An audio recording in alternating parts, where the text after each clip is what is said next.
Support for this podcast comes from the Institute on Aging, providing customized dementia care to allow those living with the disease to remain living safely at home.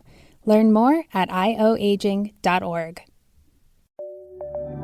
From KQED.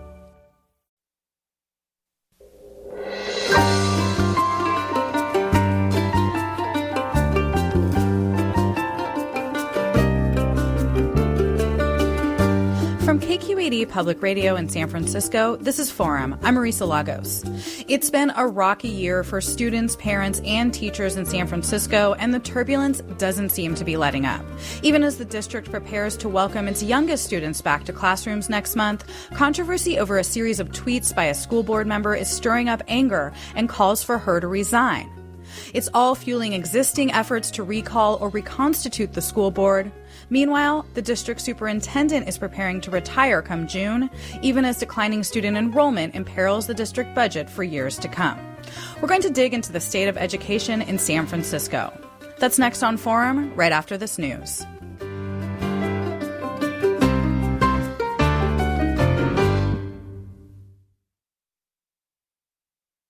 Welcome to Forum. I'm Marisa Lagos.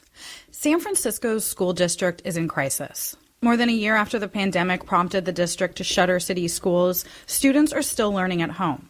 And while the youngest students are set to return next month, there's still no plan to bring back middle and high schoolers. Meanwhile, enrollment is dropping, and the district superintendent, Vincent Matthews, says he'll retire at the end of this school year. On top of all that, the school board has been mired in a series of largely self-inflicted crises, from international ridicule over a plan to rename some schools to anger over changes to the admissions process at the city's most prestigious public high school. Some parents are attempting to recall the school board, while others are pushing a ballot measure to change the way the board is chosen. All this as another controversy erupts. School Board Commissioner Allison Collins is facing widespread calls to resign after a series of 2016 tweets were resurfaced that many are seeing as anti-Asian or racist. Joining me to discuss this hour is Heather Knight, columnist for the San Francisco Chronicle, Ida Mojdad, staff writer covering education at the San Francisco Examiner, and Joe Fitzgerald Rodriguez, reporter and producer here at KQED News. Thank you so much to all of you for joining me this morning. Thanks for having us. Joe, I want to start with you. We want to talk more broadly this hour about the school board and where in the district and where we go from here in San Francisco. But I was hoping we could kind of begin with you laying out what's happened over the past week with the school board member, Allison Collins, and where things stand today. I know the school board actually meets this afternoon.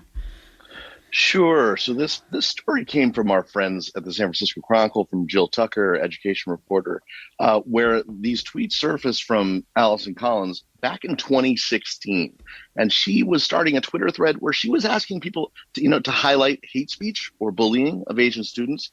But within the thread, she goes and makes assertions like that some members of the Asian community perpetuate the model minority for their own gain, and makes a kind of a comparison to a house, an N-word that a word I would not want to repeat on air, that many found extremely offensive. The comparisons people have said are broad generalizations that perpetuate harmful stereotypes, and they come at a time, as we all know, when there's anti-Asian hate rising, lots of attacks in the community, and a lot of fear. So the tweets surfaced at a time when we're already talking about the harm to the Asian community. And ever since then, just about every elected official in the city, nearly everyone, has signed on to a letter asking her to resign. The furor has been pretty strong. Yeah. Ida Mojdad, thank you for joining us as well. Can you talk a little bit about Allison Collins' response to this? She wrote a post online, right? Defending I don't know if we want to characterize it as an apology, because many people feel that it's not. Exactly. A lot still don't feel like it was the right apology that met what people were needing to hear at this moment. And she went on to outline how it was taken out of context at the time of Trump and everything. And even the people who have not yet called for her to resign or have spoken against the tweets but are not asking for her to resign, the remaining colleagues of hers on the Board of Education, some have still felt that apology was not enough and that she needs to do more. And again, I don't want to spend all day on Allison Collins and this, but Joe, I mean, this is not the first time this year that she has made headlines around some of her comments, right? I mean, we saw anger at a Facebook post over her characterizing parents that were creating learning pods, a dust up at Lowell High School during the debate over the admissions process there. I mean, do you think this is just because of the moment we're in and the terrible AAPI violence we're seeing, or is this a bigger sort of issue with this board member or the board broadly? Yeah, I think that's a really interesting point, because what we saw, we can kind of see the feeling from her colleagues in elected officials in San Francisco, largely by the negative space they create, right? They abandoned her so quickly. They went over and called for her resignation so quickly, partially because of what she said this time, but partially because of what you're saying.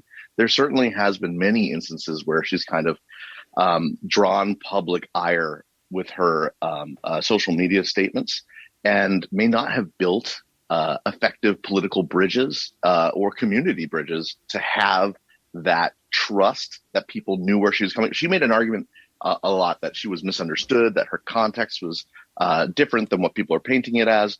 But if she had built that trust with the community, if that was there in the first place, she may have had more ground to make that argument politically. And we saw that she didn't have that ground, and she didn't have those allies. And that may be something, and I'd love to touch on this further later, that the entire board is going through. Yeah, let's get into that. I do want to just quickly ask, I mean, I mentioned that the school board is meeting this afternoon. We know that half of the other members have called for her to resign. Is there anything we expect to see this afternoon, or that they could do to address this issue? As far as I'm told, there's still no agenda item to address it. It will likely come out in the general public comment section. I know folks are already organizing around that. And Commissioner Jenny Lamb has asked for a public apology from Commissioner Collins to be made at that meeting. I don't know at what point in the agenda that would come up. But again, I think public comment will be where more of this attention is at, because there's not really another item within the meeting that has the platform for that. And it will be really interesting to see how they kind of either address it right off the bat, or if they carry on. And sticking with you for a moment, or Joe, if you want to jump in, I mean, I know that the city, we've seen the mayor and essentially the entire board of supervisors, even folks who I think Allison Collins counted as allies in the past, call for her resignation. Is there anything that City Hall could do to step into this and force her out, or to change the dynamic here? Joe, you want to take that? Yeah, sure. There is a process by which a mayor can remove a school board member, but it requires a lot of different approvals from different bodies, and it's a onerous process with a high bar. So it's unclear at this point if this incident meets that bar. All right. I want to bring in Heather Knight, columnist at the San Francisco Chronicle. Heather, we really appreciate you joining us this morning. Thanks for having me. So, Heather, you have watched the school board, I don't want to date you here, but I think the better part of 2 decades. I mean, before coming to City Hall to cover, the mayor and the board, and then becoming a columnist, you actually were the beat reporter for the school district. So I want to ask you to put this in the kind of bigger conversation we're having here in context. I mean, are the problems that have come up this year with the school board new to San Francisco, or do you think we're just seeing a sort of a brighter light being shined on them because of the pandemic and distance learning and all the hardship that parents and students and teachers are really shouldering? Probably a little bit of both. Of course, I was covering it back as a toddler if I'd been looking at it for decades, right? But there's always been budget crises, which we still have. There's always been tensions between the superintendent and school board, which we still have. I was just looking back at the story I wrote when Superintendent Arlene Ackerman was pushed out by a much more progressive school board that fought with her for years. And so these kinds of issues have always been there. But I think the light of the pandemic and kids being home and parents just being at their wits' end after a year of this, with, like you said, middle and high schoolers having no date to return, it's just compounded it much more. The desperation for some leadership coming from the school board and school district that they're not seeing. And then you mix in all of these distractions from the school board, like the renaming of schools or the changes at Lowell or all these different lawsuits. And it's just I think, so much more than we've seen. Yeah, I mean, Joe Fitzgerald Rodriguez, you also, cover the politics of the city for a long time. I mean, how do you see this fitting into the broader political context, both at City Hall, but also among parents and just San Francisco residents? Yeah, and I will note I had just graduated the San Francisco High School when Arlene Ackerman was pushed out. So fine, Joe, making me and Heather feel old here. Well, you ask a good question, and I think that the broader context that we're seeing, and again to bring in the Asian community here, who is so key in all of this, not just Colin's tweets, but in a lot of it, of these things we're seeing with the school board. You have to remember the Chinese community. Certainly, and the Asian community more broadly, are a very highly sought after voting bloc in San Francisco. There is especially in the Chinese community, there's a bit of a tight knit media ecosystem with the Tsingtao newspaper, World Journal, KTSF. We're seeing a rise in the past few years of WeChat as kind of a very prominent social media where there are groups of like hundreds who kind of disseminate information with each other. And in that ecosystem, we're seeing, that community flex its power. And so you don't want to be a politician who is on the wrong side of that community, A, for just the right reasons of, right and wrong, right? But also B, because there can be some very serious consequences for you as an elected official later on. So they're going to listen to that community. They're trying to center that community as much as they can in this. And that's a really important point, I think, to keep in the back of your mind as we have all these discussions. Although we're saying that, I'm going to say on the school reopening side of things, that community has had a decidedly different reaction than the white community. A poll released in January from SFUSD showed 80% of white parents wanted their kids back in schools, whereas the Chinese community in particular said 36% were comfortable going back. There's a very different feeling between these communities on school reopenings. Yeah. And Ida Mojadad, I'm curious, have you seen any of this play out in terms of either different constituencies? I mean, we should say, I think more than half of the students at SFUSD do identify as Asian American. So this is a big chunk of the school population. But I mean, what have you seen over the course of this year in terms of how parents and others are kind of engaging differently? As Joe mentioned, there's definitely different preferences that have emerged around reopening, and then you can see the demographic breakdown also, with like English learners and people who are, for however their metrics are socioeconomically disadvantaged, and and exactly which aspect are you asking about? Oh, well, we're actually coming up on a break. So okay. I'm going to, we can come back to this. I wanted to tell our listeners, if you're parents or students and you have comments, call us now, 866-733-6786, or get in touch on Twitter and Facebook. We're at KQED Forum. You can also email questions to forum@kqed.org. We're talking about the turbulence at the San Francisco School District, and we'll be back after this short break.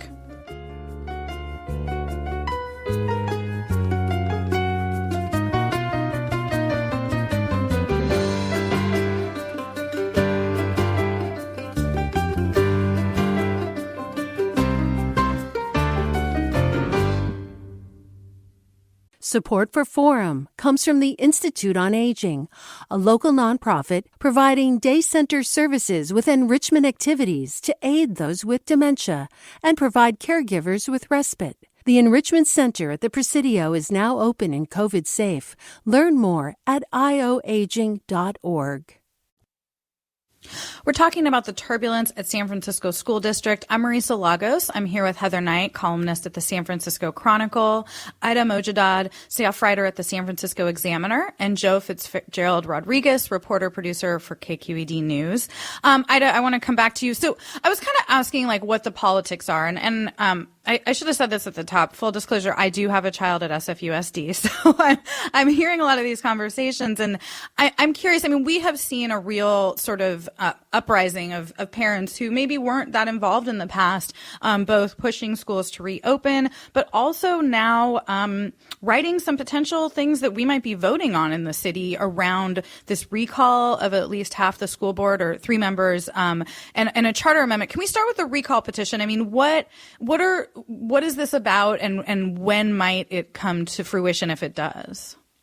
Yeah, so people have been talking about this recall effort, I would say more seriously since the beginning of the year. At the end of the fall, when it became more obvious that the schools weren't going to, when they finally said they wouldn't reopen this calendar year, which they had to clarify because that made people freak out to think that they wouldn't open the full academic year. I think that's when people really realized that this was getting, pushed down the line for a variety of reasons. The pandemic was still in full swing as well. So the recall effort, like I said, was talked about more seriously. And then there were, people were trying to figure out exactly what they had to do.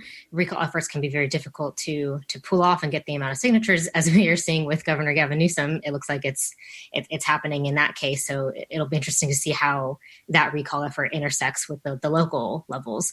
But some of the school board members who were just sworn in are not eligible because they've been in office for less than 6 months. So the 3 that are left that are eligible for recall at this time would be Commissioner Allison Collins, Commissioner Gabriela Lopez, both who are vice president and president respectively, and then also Commissioner Fauga Maliga, who were all elected in 2018. And so the people who put together that recall effort were actually the ones who blasted out. They put in ads the tweets that resurfaced from Allison Collins that someone put together who was angry over some decisions that had been made regarding Lowell High School and the change to merit-based admissions. And that is a school that is considered a magnet school. They have a test that they have to complete to fit in. It's a very academically competitive, and a lot of Asian Americans are, they hinge a lot on going there. And, a lot of them say this is our chance to have a really good education. And then, of course, a lot of other SFUSD community members are like, what about the rest of SFUSD? So that's been an ongoing discussion. And so Lowell High School has actually played a really big role in this recall effort, in the tweets that resurfaced from Allison Collins. And they have to wait until the Department of Elections actually says, okay, this is all certified and everything, and then they can start their gathering. And I am curious to see if they'll be given more time because of the pandemic, just like the Newsom recall effort did. So, but an election won't be coming up until the fall, probably October or November as well. All right, I'm going to bring in Helen from San Francisco. Helen, thanks for calling. Thanks for having me. So what's on your mind? I was just thinking that the way that the city elected officials, the structure under which they're elected really prioritizes their career as elected officials in San Francisco. And rather than serving the best interests of the student population, and I just wanted to see if the guest had any commentary on that, is that the elected board members right now probably have a handful of other, wants, desires, and wishes for their career in politics rather than a background and understanding of our student population and serving their needs. And so therefore, a lot of their actions kind of symbolically perpetuate their career as a politician rather than a well contextualized server of education. Thank you. That's, I think, a good point. Yeah. Oh, yeah. Go ahead. Tangentially related was just that how much I love the SFUSD teachers and how great of a job I think they've done throughout this pandemic. And the board has really kind of discredited education as an institution in San Francisco because their actions just are pure embarrassment for the entire, education system in the city. All right, Helen, both really good points. And I think also kind of complicated on the second one because I think a lot of the teachers chose to teach in a city like San Francisco because they might believe in some of the same sort of progressive values, but I think to Helen's point, don't always feel supported. But Heather, I want to get you on that first point, which is something we've heard a lot more talk about lately, which is that should the school board be elected? Why is it? And is it used more as a springboard to other things? And you've kind of dug a little into the history of our election system and our school board district here, right, in San Francisco. Yeah, the school board has definitely been a stepping stone for politicians in the city. Many have gone on to become supervisors and advanced even beyond that. There's actually an effort going on. So many pieces of news to keep track of. Yeah, I wrote a recent column about a separate effort, not the recall, to change the way school board members are get into their seats. So there's an effort, a charter amendment is likely to be on the June 2022 ballot that would remove it from voters entirely on the assumption that voters, down ballot races don't get much attention. They don't really know what they're doing when they're voting. And most San Franciscans don't have kids, full stop. And a lot of them don't have kids in the public schools. And so there's just not a lot of attention paid to this particular race. And so the idea would be to have the mayor or the supervisors or some split of city officials appoint the 7 people to the school board. And actually, that's how it used to work in the city for decades until the early 1970s. And it's an interesting little tidbit of San Francisco history. How this changed was that there was a movement on the school board towards busing and desegregating schools. And some parents did not like that. And they wanted just to be able to send their kids to neighborhood schools and not be bused. And so they actually pushed a change to have their fellow voters elect the school board, which passed on the 1971 ballot. And it didn't work in their favor, though, because the city actually voted in school board members who supported busing and desegregation efforts anyway. And doesn't that just show how complicated education, debates have always been, right? And I think a lot of the best efforts, not just in San Francisco, but nationally, to make things more equitable have often not led to what people are interested in. I want to go to bring in another caller, Nick in San Francisco. Nick, you're on Forum. Hi. Hi. Good morning. I'm an Asian American. I'm a SFUSD parent. I live out here in the outer Richmond. My daughter's actually a senior at George Washington High School. And I'm absolutely in support of Board Commissioner Allison Collins. This whole issue, starting from the recall effort and the consistent criticisms of both her and Gabriela Lopez, it's been really, really ugly. They've been absolutely elected to be activists and representing the needs of underrepresented and marginalized students and families in San Francisco. And to see, lo and behold, when they've been doing just that, they've been attacked left and right. This whole recall effort has been spearheaded by this couple with kids who moved to San Francisco just 2 months ago, and trying to use the current violence against Asian Americans as a weapon against Allison Collins' comments on Twitter 4 years ago. Those comments were really difficult to read, but really important to understand in terms of her points, her perspectives, and especially the context of what she was referring to. This is exactly the worst version of liberalism that prioritizes people with money and power over the change that I thought we were supposed to be a model community for. And adding on to that, the whole layer of local politics and speaking to the constituency that Joe alluded to earlier. As an Asian American parent in San Francisco, this is so heartbreaking and it's ugly and it makes me really sad.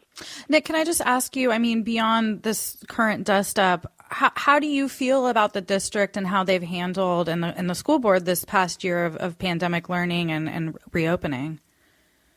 We're in a pandemic, as I've been saying over and over again. I'm a small business owner.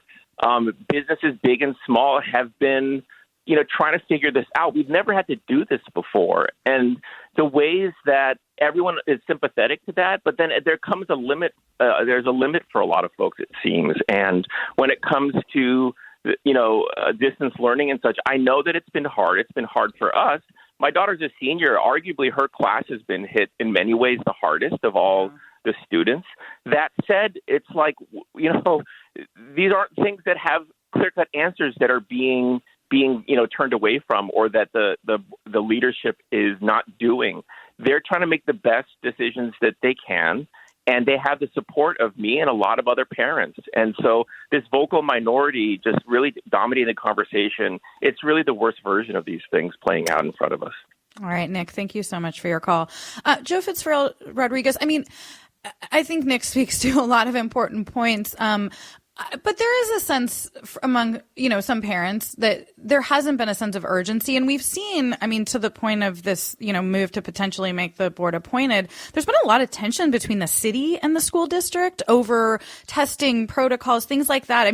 What's your sense on the kind of the dynamic there and whether, has the district been open to help in the way that some people want it to be? Well, in terms of who's helping and how, there's been a lot of critique of the mayor from the school board saying, hey, we need you to come in and help. There was something someone was telling me the other day, and I was kind of pondering it. I'm not sure if I fully have come around to it yet, but a lot of folks saying that, Mayor Ed Lee's strength was being a great convener, get everyone to the table. Let's get everyone to kind of come to a consensus. He was the consensus mayor, right? That was his nickname. We saw London's strength, Mayor Breed's strength in the pandemic has been kind of taking decisive actions, kind of leaping forward. And when that needed to happen, she got a lot of accolades around the country for her decisions with the pandemic. But maybe the consensus aspect is not necessarily her strength. And I heard from some longtime political folks, political watchers who were speculating to me that, maybe a Mayor Ed Lee perhaps would have gotten all the heads together in a room and gotten them to talk across the table with one another. One other political bit of fallout I did want to refer back to with Heather mentioning the charter amendment that might see the school board be appointed or not. I think it's that effort may get a lot of fuel because of Collins's comments. And the longer she stays on there, some people have been telling me that the more likely it is that, they will be used, those comments will be used in advertisements to the Chinese community when it comes around the recall effort. She's basically handing them a bullhorn to make their argument. Yeah. It also puts board president Gabriela Lopez a bit at risk too, because she's the only one on the board she's not at this stage anymore, but she has defended her to say, it's time for restorative justice and moving forward. And so it does put the rest of them at risk. Again, being the one who's up for recall, and then Faugo Maliga being the other one, but he has come out against asking for her to resign as well. And it does seem like Lopez and Collins just sort of have been, in a lot of ways, the most criticized over a lot of issues. Maybe it's because of their leadership roles or just their speaking to the press more. I want to bring in Amanda in San Francisco. Hi, thanks so much for your show today. I have 2 kids in the district, and I've been following everything really closely. I was really struck by the statement by district administrators condemning the tweets, and I'm wondering, with the superintendent leaving, the staff reeling, the budget in shambles, are we on our way to a state takeover of the district, and is there any path there? What would the process look like? All right. Anybody want to take that? Heather, have you heard anything about that? I don't know the details of the process, but I have heard that rumbling. I think it would probably mostly be about the budget. We know from some numbers that came in yesterday that kindergarten applications for the fall are down 10%. And it's unclear for upper grades what the enrollment will be like in the fall. I think a lot of parents are still deciding what to do depending on how things shake out with middle school and high school. But those enrollment numbers could mean a lot less money coming in. And there doesn't seem to be a whole lot of acknowledgement from the school board yet on how to deal with that. Because we should say that enrollment is tied to budgets, right? There's like money tied to each body essentially enrolled in the district. I want to get Heather and Ida on this. What about the issue of the superintendent, Vincent Matthews, announcing he'll retire at the end of this year? Still really in the middle of this crisis around the pandemic. Heather, what do you make of that? Do you think that was sort of something he'd been planning all along, or do you think he's frustrated? I don't know. I think some people might blame him for a lot of this stuff as well. Yeah. Again, looking back at my coverage of Arlene Ackerman when you asked me to be on the show yesterday, I was struck by, she was much more, direct, you could say. She was very outspoken about her issues with the school board, and you never didn't know what she was thinking. And I think Vince Matthews is a very different leader. He, you could kind of see in some school board meetings how frustrated he appeared to be, but he didn't say a whole lot against the school board because they are technically his bosses. But there was that issue that I think set off a lot of this problem with distance learning last summer, where he asked for permission to hire a consultant to help figure out the reopening process, and the school board said no. And he said at the time that was a real body blow. That was his quote, and he had no path. He didn't know what to do without that outside help, and he didn't get it. And we've seen what's happened since. And so in his farewell note, he said something to the effect of that he wanted this school board to find somebody better aligned with their values. And so I think that for him, that was kind of pointed. So I think he intended SFUST to be his final position, but I think that this past year and how so much turmoil definitely made that even less tenable to stay here much longer. Yeah, and Ida Mojadad, I mean, that seems very complicated because you do have this recall effort, a lot of anger at the school district, but they will be the ones picking his replacement, right? Yeah, they will. It's not clear exactly the timeline that they're going to be getting that in order, but I imagine it'll take some time. And a lot of educational institutions have had this issue. City College of San Francisco is also looking for a chancellor. There's a lot of vacuums of educational leadership, and so that will also make it hard to find someone for that fits the needs of the district and say for City College at the price that they can as well. So it'll be very competitive to select a new leader on so many levels for all these other educational institutions. I think recruiting is going to be really hard because anybody would look at the headlines, out of this district if they're considering applying or taking a job. And I don't know, I don't know what kind of person wants to jump into this right now because, so many crises coming from every direction. Yeah, and it's worth noting how challenging it's been in the past. Joan, just a few minutes left before our break, but what's your take on this? I mean, do you think that the school board will have the kind of confidence of the community to make this choice? Well, here's the thing is that the recall group is definitely got in its crosshairs the folks who are kind of politically against their thoughts on this. I mean, I was inside the Recall the SF School Board group. They were applauding the Collins tweet saying it takes 1,000 eyes searching for one to spot gold.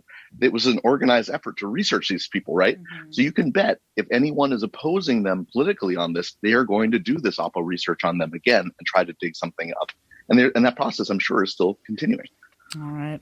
We are talking about the turbulence at the San Francisco School District with Heather Knight, columnist at San Francisco Chronicle, Ida Mojadad, staff writer at the San Francisco Examiner, and KQED's own Joe Fitzgerald Rodriguez.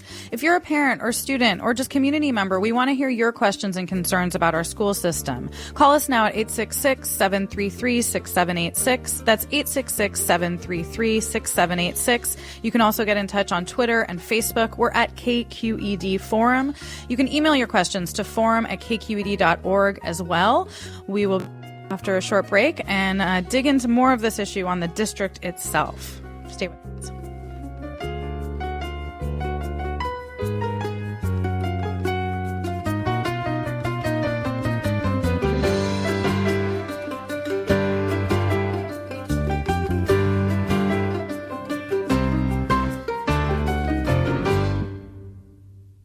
Support for Forum comes from Sutter Health. The pandemic reminds us that there are many health risks we can't control, but we can lower our risk of advanced cancer by having regular cancer screenings. That's why it's important to come in for mammograms, pap smears, and colorectal and lung cancer screenings. It's staying on top of routine care, even in extraordinary times. It's 1,000 things, big and small. Book your appointment today at sutterhealth.org. I'm Marisa Lagos. We're talking about the turbulence at the San Francisco School District with Heather Knight, columnist at the San Francisco Chronicle, Ida Mojadad, staff writer at the San Francisco Examiner, and producer for KQED News, Joe Fitzgerald Rodriguez. I want to talk about, in the last 20 minutes, about the future. And I have a couple comments. Alana tweets, I've effectively written off 2.5 years of my child's education for one reason or another. As a public school supporter, it's beyond disheartening. And Ruth says with all the turbulence, it's hard to get the board's attention on other issues. A coalition of gun violence prevention groups has asked the board to send a letter to parents informing them about California laws requiring safe storage of guns in the home to make sure kids don't find and use them. This should not be controversial if only we could get the board's attention. And Jackie writes, I've never understood why cities don't have more of a role to play with the school district. The city should have some standing to ensure that schools are serving their constituents. I want to, talk. We've been talking a lot about the school board, which is obviously where the buck kind of stops. But Heather, Nate, the district itself, I think there's always going to be tension between a district and individual schools. But between Matthews leaving and just the kind of broader concerns we're hearing, how much of this is about the district? Because a lot of this is a bureaucratic organization with people who last way longer than school board members. Yeah. I think that there's a lot of frustration towards the school board and the school district itself from parents. I hear all the time that parents love their teachers, they love their school sites, but they just get so frustrated with the central office and the school board. And I think that that's huge. I think the school district has not done a good job communicating about reopening. Every time they put out like a 50-page slideshow that's like single spaced and extremely confusing. And I'm thinking, I can't figure this out. So many parents will not be able to make sense of this. And I think communication needs to be much better towards parents. There was also that false start when they said kids would come back in January, and then the day before winter break, they said, oh, never mind. It's just been kind of one thing after another. You don't really feel like there's strong leadership or that people know what they're doing. And Ida Mojtad, this is something Heather's talking about that I think became clear to many parents during some of these school board meetings. I know that the one last summer, for example, where they laid out why they weren't reopening, felt kind of like a fait accompli to many parents, right? That they feel like they're being asked to weigh in, but that the decision's already been made by the district. Yeah, and the district has actually been careful in their language to say, for the first time, a tentative reopening date if the indicators allow, and the same thing for the January 25th. And that's also, I think, also part of the frustration is not knowing exactly when everybody would be be able to be back in school, because they kind of do it in waves. So by the time one starts, later waves, it takes a little bit of time to get everybody in there and settled in there. It's not like one day where everybody suddenly returns. And so, I think that having that's part why they've been so hesitant to set a formal date, which they only did after they reached an agreement with the union leadership. So, I think the not knowing has been I think that's had a really, really big impact on a lot of everything that's been going on, because the longer parents and community members don't have those answers for whatever reasons, there could be some valid reasons behind that and some maybe not, but for whatever reasons, they haven't been getting those answers. And that kind of has people wondering, like, what should I be planning? And then they turn their attention to things like this and to what they can do politically to get something done. Right. And I think, I don't think we actually have a start date for next school year either, right? So, not as of now. There is actually a resolution that will be introduced today by Commissioner Jenny Lamb to, basically ensure that there will be the Superintendent Vincent Matthews has said, that is our plan. But that parents aren't confident in that just kind of goes to show how much they're not sure they can take some words for what they are. Yeah. I want to bring in caller Adam in San Francisco. Adam, you're with us. Hi, thank you for taking my call. I just wanted to partly take issue with the previous caller saying that the parents supporting the recall effort are a vocal minority. I think the bigger issue is we see that San Francisco has some of the lowest COVID rates of any city in the country, and at this pace, we will be last in the country to reopen schools to our kids, and there's something very wrong with this picture. All right, Adam, thank you. Joe Fitzgerald Rodriguez. I really want to talk about that. I think, it really bears mentioning that while San Francisco has had, and, certainly we're in a different picture now, but when a lot of this discussion was happening earlier in months prior, while San Francisco did have a low COVID rates, it was not the same everywhere. and the Latinx community, especially. I'm Latino myself. I'm a former San Francisco USC student, Sherman Elementary, Marina Middle School, Wallenberg High School, Soda, Ruth Asawa Soda.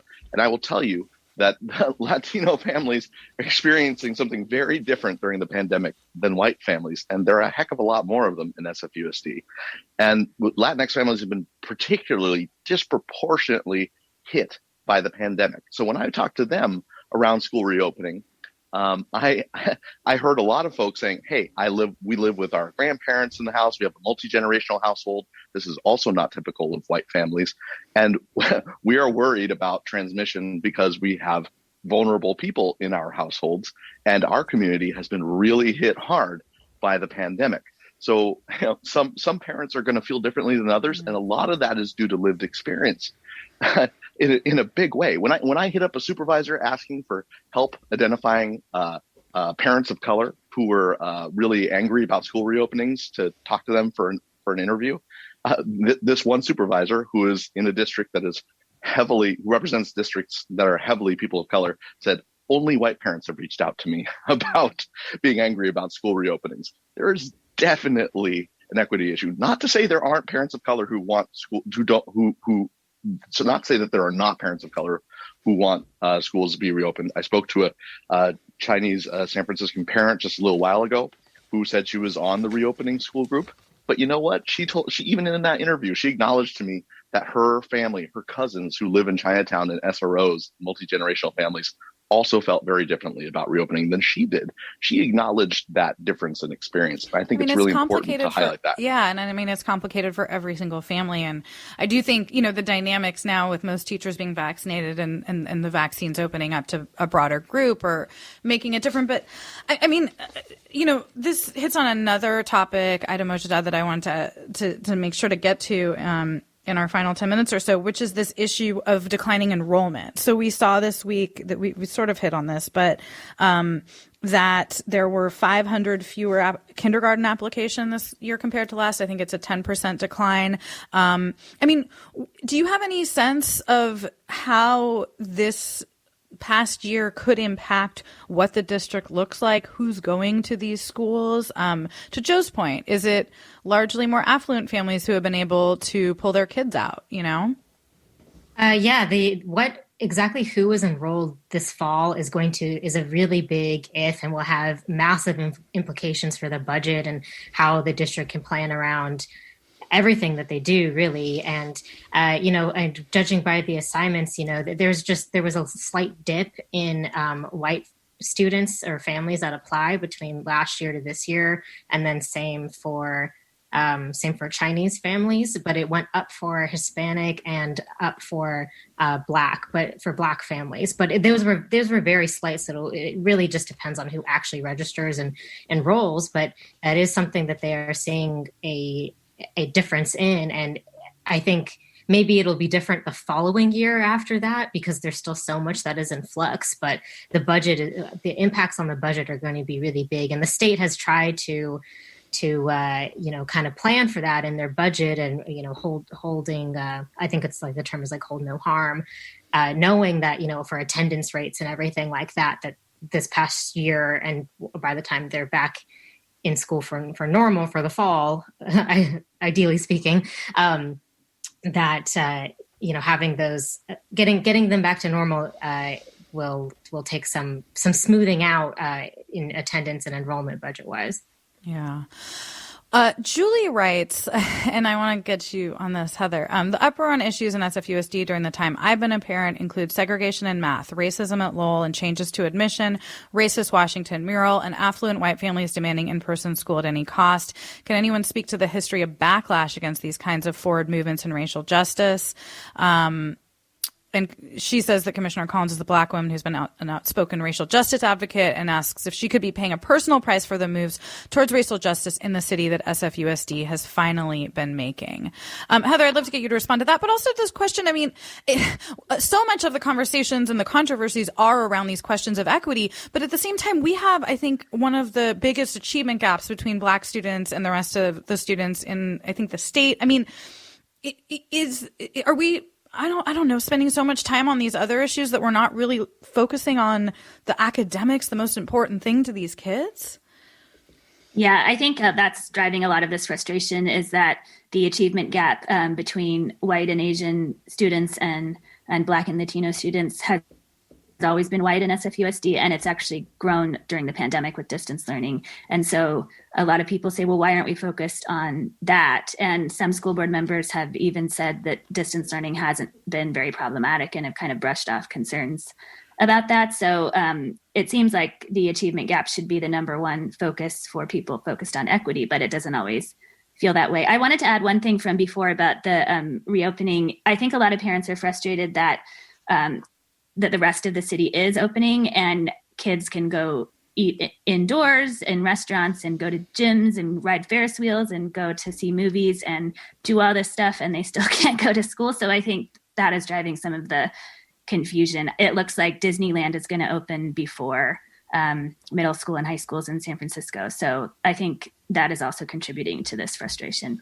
I just want to add one more point on, whether to the anti-racism efforts and the academics. These are a lot of things that students have actually been pushing for. Every time I would hear, stuff about the murals, it's kind of astounding how many students would pour out and kind of have to pour out their hearts to talk about how it felt to see, the murals at the George Washington High School. And same thing for the students at Lowell High School. Black students are a really, really small minority there, and they have a lot of, racism that they've had to deal with just going to school, and that does affect their learning as well. Absolutely. And police in schools, that's something that they had to address last year too, because the district has had to with all the Black Lives Matter protests, they could finally have a real conversation around that. And a lot of the younger folks were saying, like, we don't want them in our schools. And of course, it opens up some of their complications on what happens when they do have to respond to an incident. But in any case, this is something that they're saying that some students are saying this does affect our way of learning.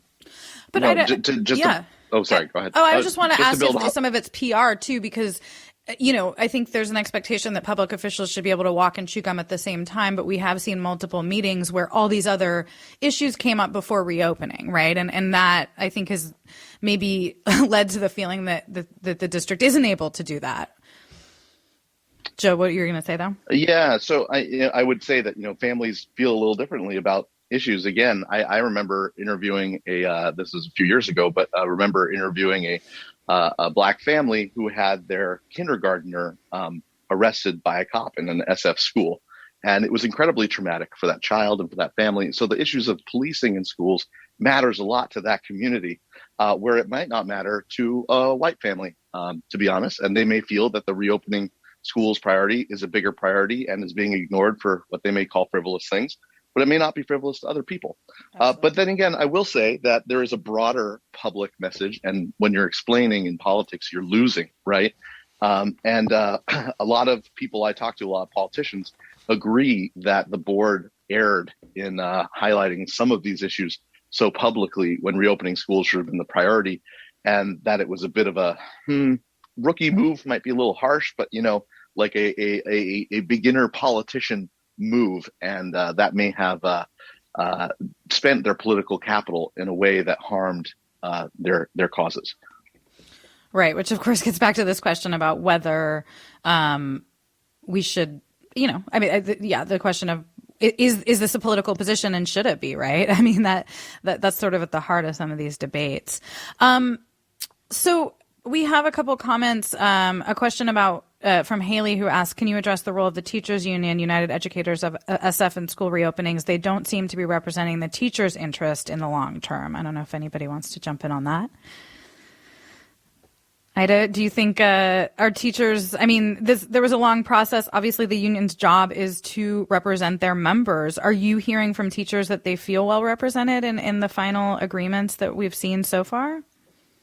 I do know that there was some of them felt blindsided by the scheduling, but the union leadership has said that was something that they also weren't able to determine. So around how many hours and everything that they were in, that they would be teaching in person, and the scheduling that doesn't leave as much time to do grading and everything like that. But I can't say I've heard a ton from teachers who are there are definitely some teachers who were not on board with the slower reopening. They really wanted to be back in classrooms, even knowing the risks and everything, for sure. But they were, I don't know, they were, I feel like, guided by a lot of, at least the outspoken teachers who said that they didn't feel safe.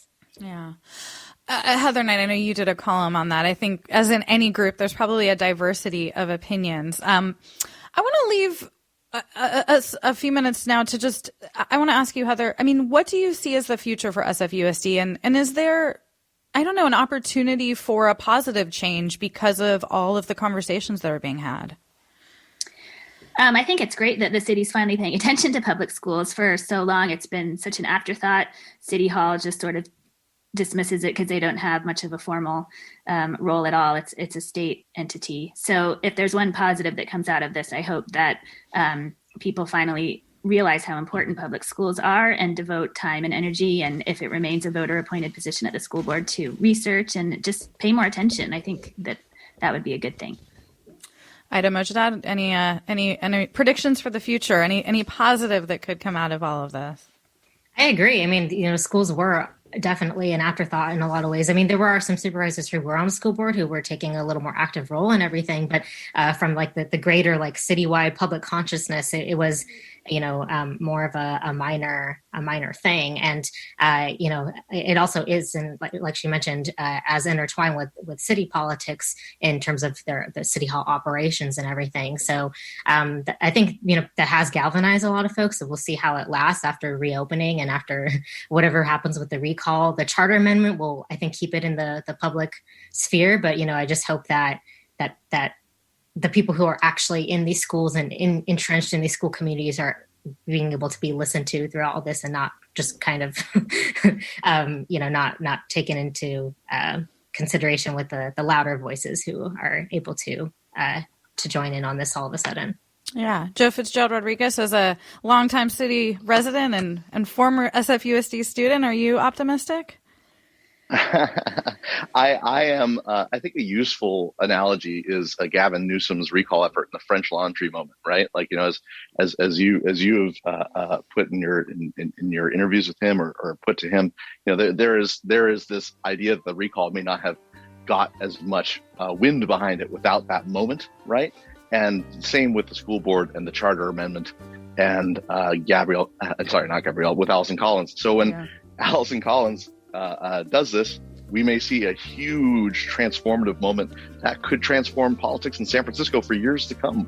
All right, we're going to leave it there. We've been talking about the state of education in San Francisco, where the embattled school district goes from here. Thank you to Heather Knight from the San Francisco Chronicle, Ida Mojdad with the San Francisco Examiner, and KQED's Joe Fitzgerald Rodriguez. You've been listening to Forum. I'm Marisa Lagos. Stay tuned for another hour ahead.